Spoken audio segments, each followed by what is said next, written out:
The National Weather Service has increased the snow totals for Boston. We are currently under a blizzard warning until 1 p.m. tomorrow. We're also under a coastal flood warning from 8 p.m. tonight until noontime on Saturday.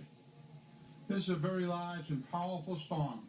However, we are encouraged by the numbers of people who stayed home today. So, if you're also looking